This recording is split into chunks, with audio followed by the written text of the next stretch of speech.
اللہم صلی علی محمد وعلی آل محمد وبارک وسلم۔ تمام سننے والوں کو السلام علیکم۔ سورۃ آل عمران، رکوع 10، آیت نمبر 181 سے 189 تک۔ اس رکوع میں اہل کتاب سے خطاب اور دعوت حق کی فتح مندی کا اعلان ہے۔ اعوذ باللہ من الشیطان الرجیم، بسم اللہ الرحمن الرحیم۔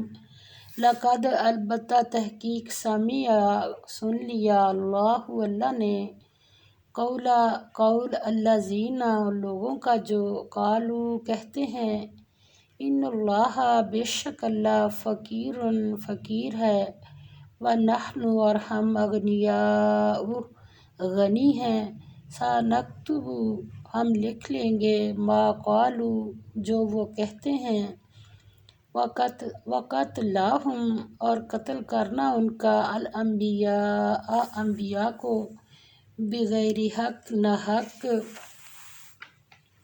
ونقول اور کہیں گے ہم ذوقوا چکھو عذاب الحریق آگ کا ذالک بما یہ اس لیے کہ بسبب اس کے قدمت آگے بھیجا ایدیکم ہاتھوں تمہارے نے وان اللہ اور بے شک اللہ لیسا نہیں ہے بظلام ظلم کرنے والا للعبید بندوں پر۔ فرمایا اللہ نے ان لوگوں کا قول سن لیا جو کہتے ہیں کہ اللہ فقیر ہے اور ہم امیر ہیں۔ یہ جو کہتے ہیں ہم اس کو لکھ لیں گے اور پیغمبروں کو جو یہ ناحق قتل کرتے رہے ہیں اس کو بھی قلم بند کر رکھیں گے، اور قیامت کے روز کہیں گے کہ عذاب آتش سوزاں کے مزے چکھتے رہو، یہ ان کاموں کی سزا ہے جو تمہارے ہاتھ آگے بھیجتے رہے ہیں، اور اللہ تو بندوں پر مطلق ظلم نہیں کرتا۔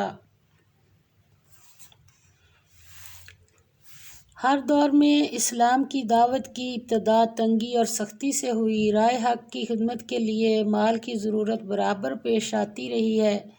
منافقین پر یہ بات شاق گزرتی اور وہ مذاق اڑاتے اور کہتے یہ جو بار بار خدا کے نام پر مال طلب کیا جا رہا ہے تو کیا اللہ محتاج ہو گیا ہے اور بندوں سے قرض حسن مانگ رہا ہے، اور ہمارے پاس اتنے خزانے بھرے پڑے ہیں کہ برابر لٹاتے جائیں۔ یہاں یہ بات قابل توجہ ہے کہ اللہ کی راہ میں خرچ کرنے کو قرض کا نام دیا۔ مال اسی کا تھا، اس نے ہماری ہی بہتری کے لیے ہمیں حکم دیا کہ جو اس کی راہ میں خرچ کرو گے تو وہ تمہارے ہی فائدے کے لیے ہے، لیکن کمال رحمت سے اس کو قرض کا نام دیا، اس کے بدلے میں بہترین معاوضہ دینے کا وعدہ کیا، حالانکہ اس کو کسی قرض کی ضرورت نہیں۔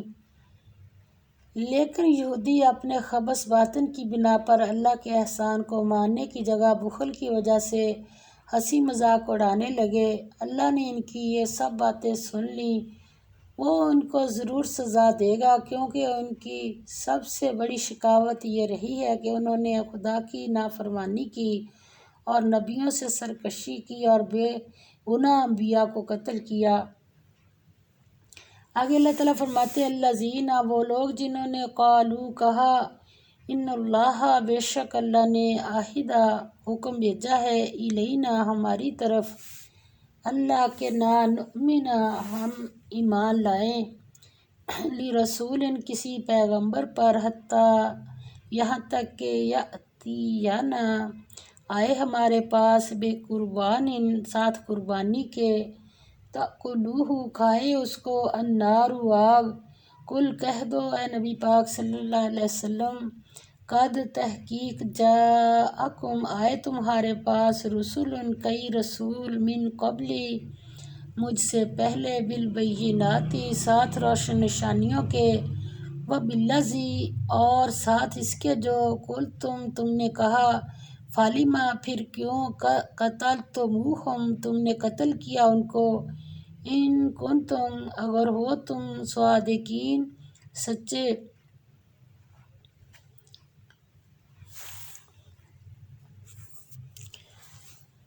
فائن پھر اگر کذبو کا انہوں نے جھٹلایا تمہیں، فقد پس تحقیق کذبا جھٹلائے گئے رسول من قبلی کا آپ سے پہلے، جاؤ لے کر آ چکے، بالبینات روشن نشانیاں، والزبری اور صحیفے، والکتابی اور کتابیں، المنیر روشن۔ اللہ تعالیٰ فرماتے ہیں جو لوگ کہتے ہیں کہ اللہ نے ہمیں حکم بھیجا ہے کہ جب تک کوئی پیغمبر ہمارے پاس ایسی نیاز لے کر نہ آئے جس کو آگ آ کر کھا جائے، تب تک ہم اس پر ایمان نہ لائیں گے۔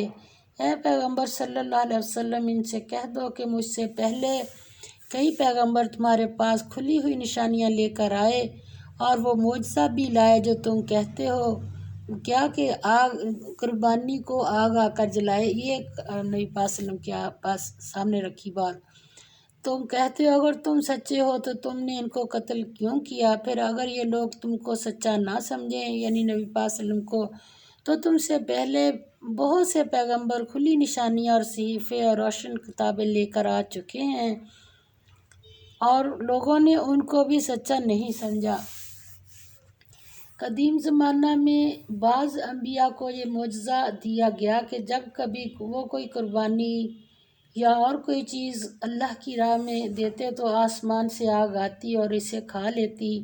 یہ اس بات کی علامت تھی کہ ان کی قربانی قبول ہو گئی۔ یہی یہودی علماء جو تھے اسلام کے خلاف جب تمام دلیلوں میں ہار گئے تو یہ کہنا شروع کیا کہ ہمیں تو رات میں سوختنی قربانی، یعنی اس کا نام تھا قربانی کا حکم دیا گیا ہے، ہم اسی نبی پر ایمان لائیں گے جو سوختنی قربانی کے عمل کے ساتھ آیا ہو۔ حضور صلی اللہ علیہ وسلم نے اس پر ارشاد فرمایا، کس منہ سے تم یہ مطالبہ کرتے ہو؟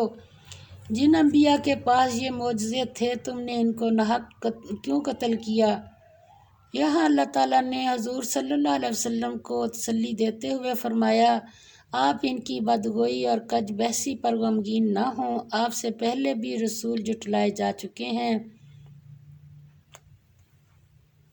آگے فرمایا، کل نفس ذائقۃ الموت، ہر متنفس کو مزہ چکھنا ہے، الموت موت کا، وانما اور سوائے اس کے نہیں کہ توفون پورے دیے جائیں گے تمہیں، اجورکم اجر تمہارے، کس دن؟ یوم القیامت، دن قیامت کے۔ فمن پس جو کوئی زحزح بچا لیا گیا عن النار آگ سے، وادخل اور داخل کیا گیا الجنت جنت میں، فقد پس تحقیق فاز وہ کامیاب ہو گیا، وما اور نہیں الحیات زندگی دنیا کی الا مگر متاع سامان ہے الغرور دھوکے کا۔ اللہ تعالیٰ فرماتے ہیں ہر متنفس کو موت کا مزہ چکھنا ہے، اور تم کو قیامت کے دن تمہارے اعمال کا پورا بدلہ دیا جائے گا۔ تو جو شخص آتش جہنم سے دور رکھا گیا اور بہشت میں داخل کیا گیا تو وہ مراد کو پہنچ گیا، اور دنیا کی زندگی تو دھوکے کا سامان ہے۔ نبی پاک صلی اللہ علیہ وسلم نے فرمایا، حدیث پاک کا مفہوم ہے کہ دنیا کی زندگی اور آخرت کا، آپ نے فرمایا یہ حساب لگا لو کہ سمندر میں انگلی ڈبو کر نکالو، جتنا پانی تمہاری انگلی کو لگا وہ دنیا کی زندگی، اور باقی سارا سمندر آخرت ہے۔ تو اسی طرح سے یہ موت کا جب بخیلی کرنے والوں کو اللہ تعالیٰ نے پھر یہ جواب دیا ہے کہ جتنا مرضی جی لو، جتنا مرضی سامان تم جمع کر لو، مگر موت سب کو آنی ہے۔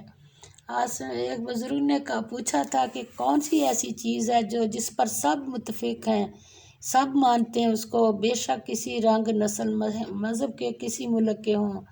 تو کسی نے کوئی جواب نہ دے سکے، تو پھر اس نے فرمایا کہ وہ موت ہے جس پر سب متفق ہیں کہ ہاں اس سے کوئی انکار نہیں کر سکتا، موت کا مزہ ہر ایک نے چکھنا ہے۔ اور دنیا کی زندگی کیا ہے تھوڑا سا سامان، دنیا کی زندگی بہت تھوڑی ہے اور لمبی زندگی آخرت میں ہے۔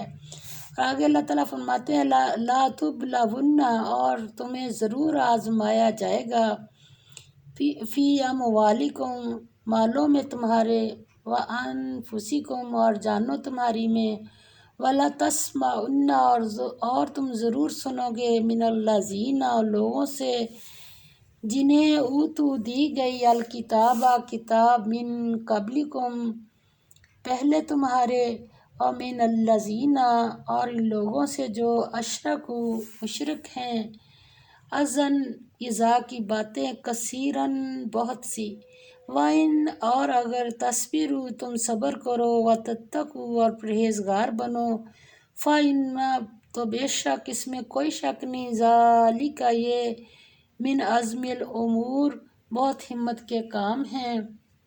فرمایا اے اہل ایمان، تمہارے مال جان میں تمہاری آزمائش کی جائے گی، اور تم اہل کتاب سے اور ان لوگوں سے جو مشرک ہیں بہت سی ایذا کی باتیں سنو گے، اور اگر تم صبر اور پرہیزگاری کرتے رہو گے تو جو ہے بڑی ہمت کے کام ہے، ورنہ تو انسان کی لڑائی کبھی ختم ہی نہیں ہوتا۔ اللہ تعالیٰ نے ایک فارمولہ بتا دیا کہ اس کے مقابلے میں صبر اور پرہیزگاری۔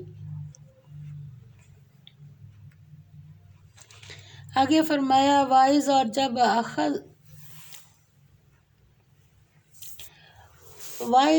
جب اخذ اللہ، لیا اللہ نے، میثاق کا پختہ عہد، الذین، لوگوں سے جن کو اوتو دی گئی، الکتاب، کتاب، لتبیننہ، کہ تم ضرور بیان کرتے رہنا اسے، للناس، لوگوں کے لیے، ولا، اور نہ تکتمونہ، چھپانا اس کو، فنبذوہ، تو انہوں نے پھینک دیا اسے، وراء، پیچھے، ظہورہم، پشت اپنی کے، واشتروا، اور خریدی، بہ، بدلے اس کے، ثمناً، قیمت، قلیلاً، تھوڑی،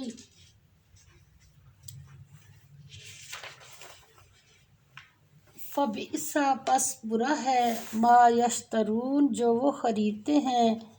آگے اللہ تعالیٰ فرماتے ہیں لا تحسبن، ہرگز نہ خیال کرنا، الذین، کہ جو لوگ، یفرحون، خوش ہوتے ہیں، بما، اس پر جو، اتوا، انہوں نے کیا، ویحبون، اور چاہتے ہیں، ان کے، یحمدوا، ان کی تعریف کی جائے، بما، اس پر جو، لم، نہیں، یفعلوا، کیا انہوں نے، فلا، پس نہ، تحسبنہم، خیال کرو ان کو، بمفازۃ، کسی طرح بچے ہوئے، من العذاب، عذاب سے، وَلَهُمْ، اور ان کے لیے، عذاب، عذاب ہوگا کیسا، علیم، درد دینے والا، وَلِلَّهِ، اور اللہ ہی کے لیے، ملک، بادشاہی ہے، السماواتی، آسمانوں کی، والارض، اور زمین کی، یعنی اللہ تعالیٰ فرماتے ہیں کہ یہ جو جتنی تمہیں باتیں بتائی ہیں ان پر عمل کر لو، اللہ کی بادشاہی ہی ہے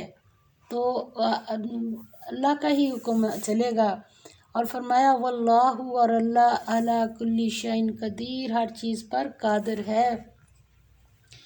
فرمایا جو لوگ اپنے ناپسندیدہ کاموں سے خوش ہوتے ہیں اور پسندیدہ کام جو کرتے نہیں ان کے لیے چاہتے ہیں کہ ان کی تعریف کی جائے، ان کی نسبت خیال نہ کرنا کہ وہ عذاب سے رستگار ہو جائیں گے اور انہیں درد دینے والا عذاب ہوگا۔ یہ ہمیں کیوں سنایا جا رہا ہے؟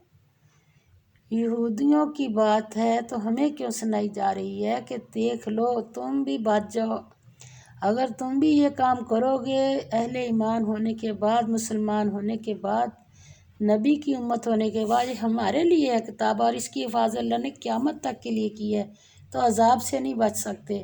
اور آسمانوں اور زمین کی بادشاہی اللہ ہی کی ہے، اور اللہ کون ہے؟ جو ہر چیز پر قادر ہے۔ مسلمان علماء کو بھی تنبیہ ہے کہ وہ بھی یہودی علماء کی طرح آیات الہی کو چھپانے کے مجرم نہ بنے۔ اسلام حق ہے اور حق کو چھپانا ممکن نہیں، کیونکہ پوری کائنات حق کی گواہی دے رہی ہے۔ حق بالآخر تمام باطل قوتوں پر غالب ہو کر رہے گا۔ حق کے خلاف پہلی امتوں نے جو کچھ کیا تھا اس کی سزا ان کو مل گئی۔ اگر ہم بھی وہی کرنے لگیں تو آج ہمارے ساتھ بھی وہی کچھ ہوگا۔ فطرت اللہ بدل نہیں سکتی، حق ہمیشہ ایک ہی رہا ہے۔ آخر میں یہودی علماء کے کردار کی پردہ کشائی کی گئی ہے۔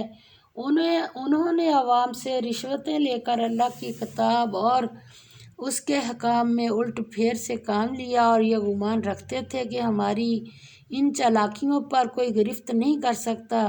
ایسی باتیں کرنے سے وہ عذاب الہی سے بچ نہیں سکتے۔ وہ اس خوش فہمی میں مبتلا تھے کہ ہر جائز و ناجائز کام کر کے وہ لوگوں کے محبوب بن جائیں گے۔ اسی کا نتیجہ ہے کہ ان کی اصلاح کسی طور پر ممکن نہیں۔ آخر وہ انہی اعمال و افعال کی بنا پر کہاں گئے جہنم کا ایندھن بنیں گے۔ آسمانوں و زمین کی سلطنت اللہ ہی کے لیے ہے، اس سے بچ کر باہر کون جا سکتا ہے۔ اللہ تعالی ہمیں صحیح پڑھ کر صحیح عمل کی توفیق عطا فرمائے۔ وآخر دعوانا الحمد للہ رب العالمین۔